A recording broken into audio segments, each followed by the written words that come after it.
Start परिचय। मुलांना शाळेत घालताना प्रत्येक पालक विचार करतो आपल्या अपत्याला मराठी की इंग्रजी माध्यमाच्या शाळेत घालायचे। खरे तर मराठी भाषेतील मुलेही उत्तम ज्ञान ग्रहण करून उच्च शिक्षण घेतात। अभ्यासावर पूर्ण लक्ष केंद्रित केले तर मुले व्यवस्थित आपले भविष्य घडवू शकतात।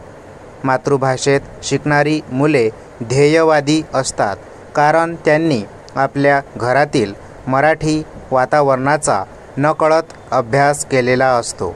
शेतकऱ्यांच्या मुलांना तर शिकून आपल्या घरादाराचा विकास करायचा असतो, इतका त्यांच्यात आत्मविश्वास असतो। ही मुले परिस्थितीबरोबर झटतात, रात्रंदिन व 2 पावले पुढे जाऊन मार्कही मिळवतात। मुलांना इंग्रजी माध्यमातील शाळेत घातले तर पालकांना एका गोष्टीकडे लक्ष देणे आवश्यक आहे। इंग्रजीबरोबर आपण स्वतः पुढाकार घेऊन मराठीचे संवर्धन केले पाहिजे।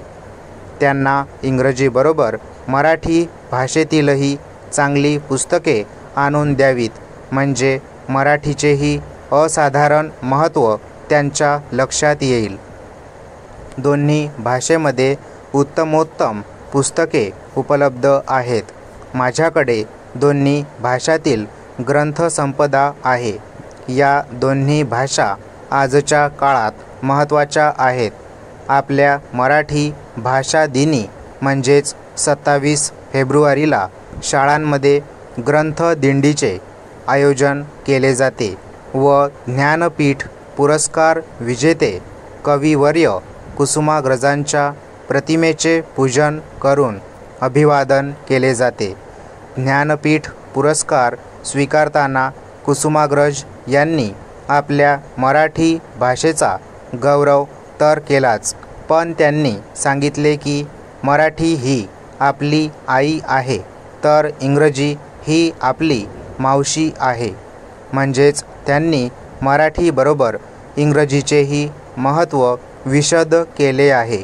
आपण जसे आईवर प्रेम करतो तसेच मावशीवरही करतो, इतके सोपे करून त्यांनी सांगितले। परिच्छेद।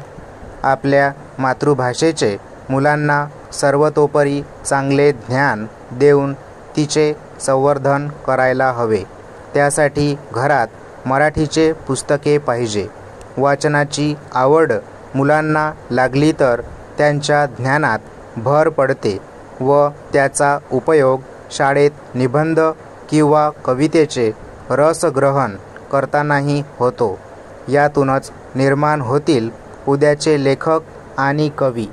आजच्या स्पर्धेच्या युगात प्रत्येकालाच वाटते की आपली मुले मुली पुढे गेली पाहिजेत। त्यासाठी त्यांना मराठी व इंग्रजी दोन्ही भाषांवर प्रभुत्व कसे मिळवून देता येईल याचा विचार करून तो प्रत्यक्षात आणायला हवा। स्टॉप।